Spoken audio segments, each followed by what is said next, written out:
Okay. So I'm just taking a look at this video, kind of attacking for lack of a better word, we're going to attack the Trump tax plan and the thing that Trump does. This gentleman is saying that he has a master's degree in economics. Take a quick listen here. I only like Donald Trump because of his economic plan. So when I was getting my master's in economics, one of the things I realized I liked the most about it is that there just wasn't a lot of room for opinions and feelings, right? Like the facts and the data. This is important. There's not a lot of room for feelings. And I want you to listen to how he discusses economics. And I want you to ask yourself, is this somebody who is coming at this in a factual manner, presenting facts to you, and actually having an intelligent conversation about macroeconomics? Or is this a person expressing his feelings and his opinions? Call the winners and losers. And then it was really simple. The only major piece of economic legislation that Trump actually passed when he was president was called the Tax Cuts and Jobs Act. And the idea is that you give tax cuts to large corporations, not to middle class people. That's an emotion. I give tax cuts to large corporations, not to middle class people. First, anybody who would say that, let's just say, for example, we talk about Trump's tariffs a lot. Trump's tariffs are going to cost the American consumer X amount of dollars. The people on the left, the Democrats, the people who oppose his tax cuts, let's say we want to give tax cuts to corporations, are going to say, but they oppose tariffs because tariffs are going to make things more expensive for the consumer, but they don't see a corporate tax cut as a cut for the middle class. They don't see that in a competitive market environment. If you bring down a universal cost across the board for all corporations, they're going to continue to compete with each other. And therefore, that lowers the cost to the consumer. They see tariffs. They understand tariffs make things more expensive.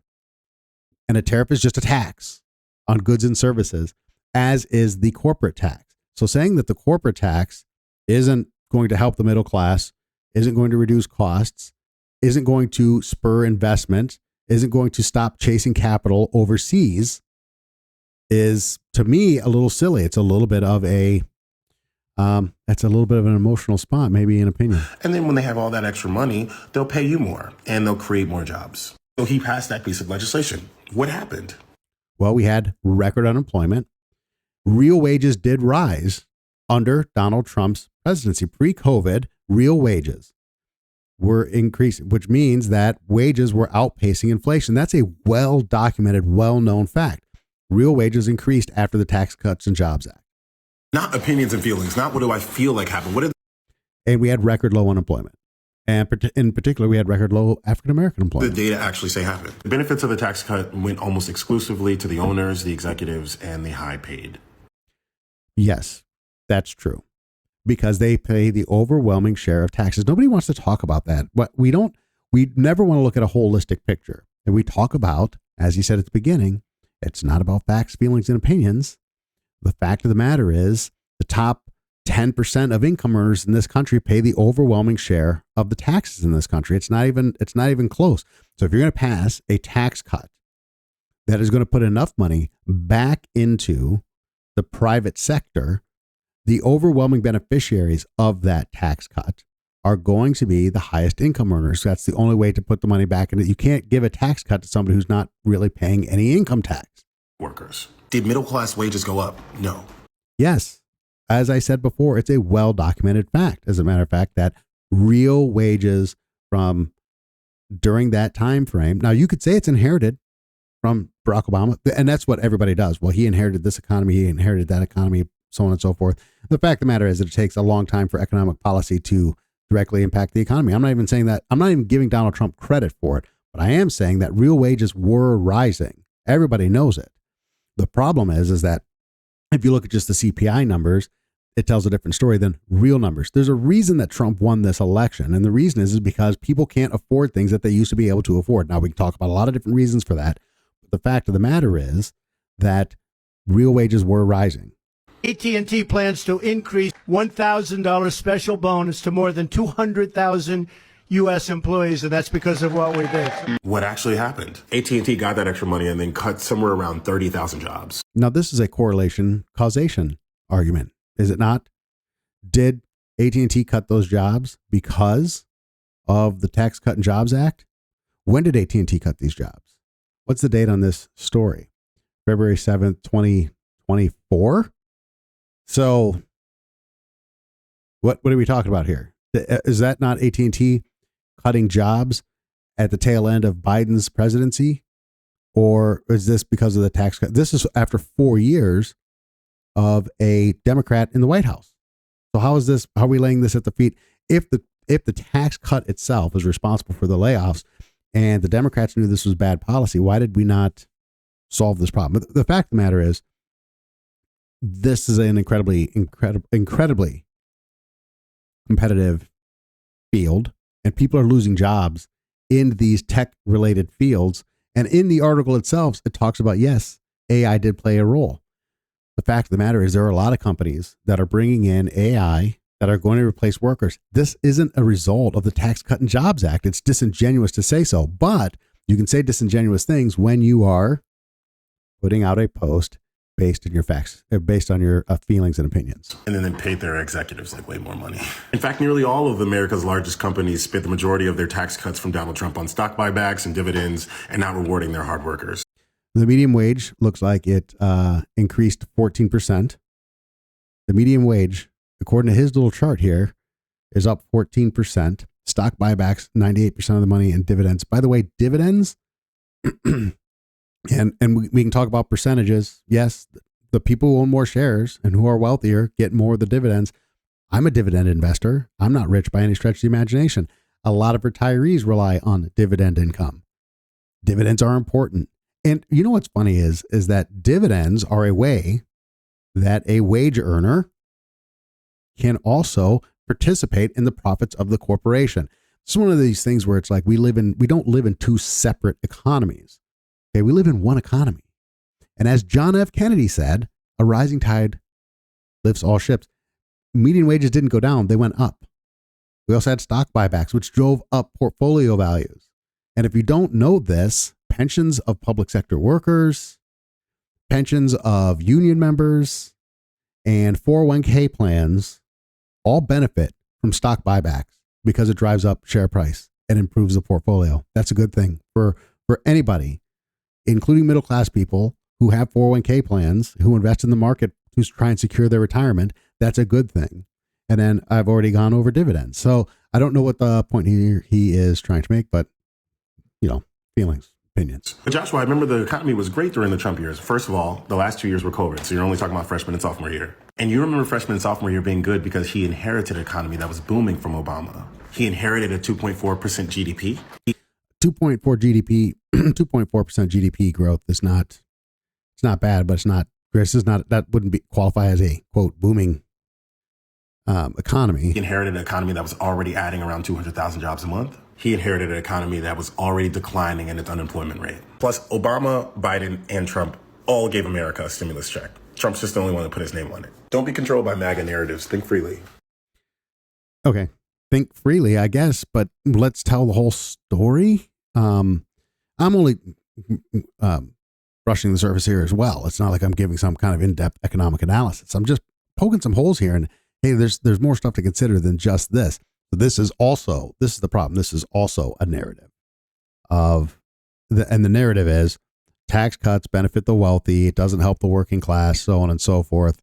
And it's not hard. You don't have to look very hard to see that that's actually not the case. Also, I just want to say this real quick.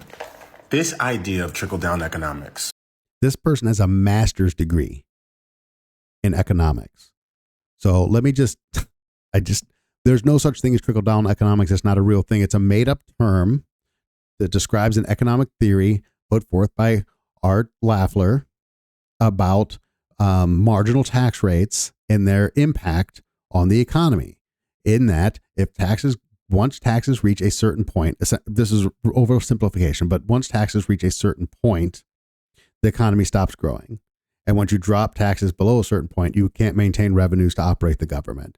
And so if there's a spot where taxes have to be. So this goes all the way back to the Reagan era.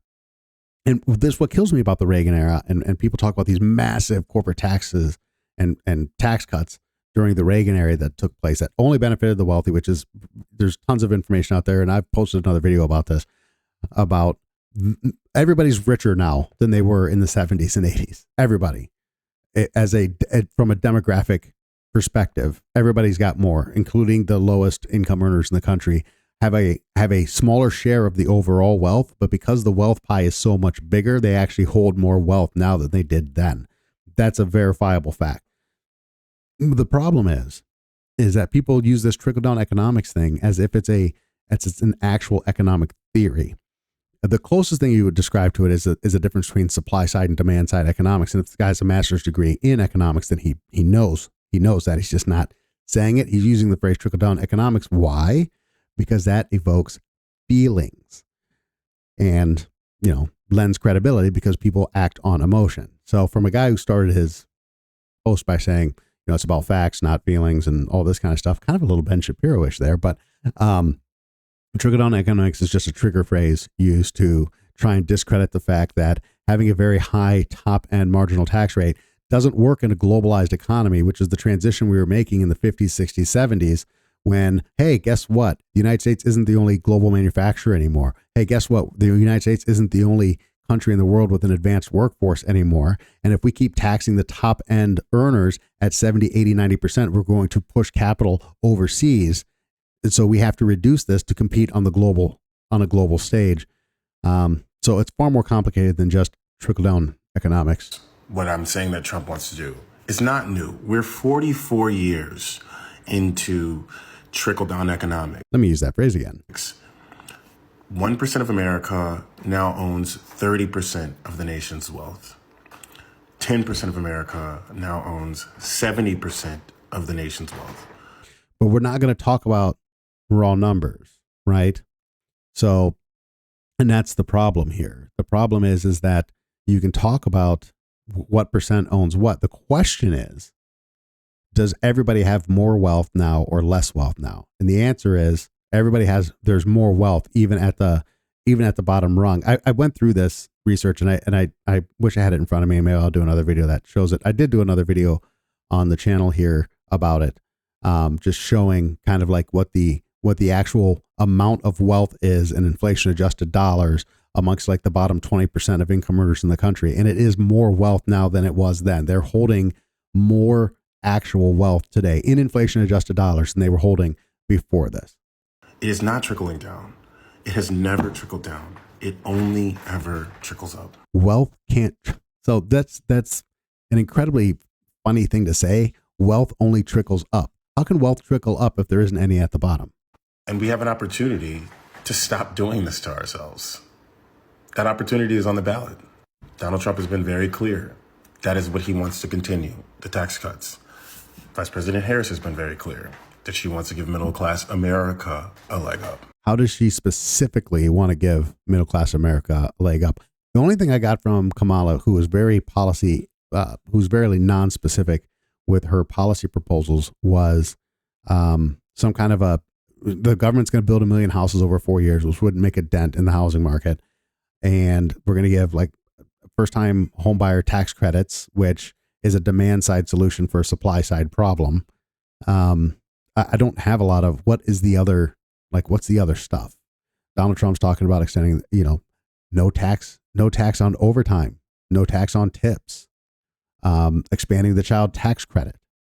Do those things not help the middle class? And yes, we should have a lower corporate tax rate. Do we want to bring jobs back to the United States? That's kind of this big conversation we're having about bringing jobs back to the United States.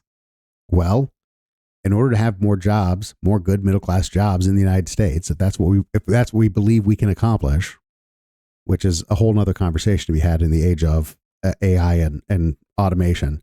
But if we think we can bring more of this production back to the United States, the best way to do that is to make the United States of America the cheapest possible place to do business. If we're the cheapest place to do business, this is where business is going to get done. We should have a lower corporate tax rate than our competitors. We should, I don't think, deregulate on the scale of China, but we certainly can lighten the regulatory load so that more entrepreneurs and business owners can expand their enterprises here in the United States. And we should make energy as cheap as we possibly can and have smart energy policy that makes it very affordable to run a factory, to build a plant, to build houses, to put food in the grocery stores, all these different things. Those are all good things that help the middle class. And that is not the Democrat message. The Democrat message is we're going to keep We're going to overregulate the economy. We're going to make energy more expensive because of the green movement. And at the same time, we're going to hand money out that we don't have. We're $35 trillion in debt and continue using demand side solutions for supply side problems. Choice is yours. I think America made its choice. I think America made its choice, and I'm not saying it's the right choice. I didn't vote for him, but these bad economic arguments coming from the economic left, and I don't mean the communists and the socialists, I mean the Democrats, the progressive Democrats. These are bad economic arguments that don't make any sense. They don't hold up under even mild scrutiny. So, hey, the choice is yours.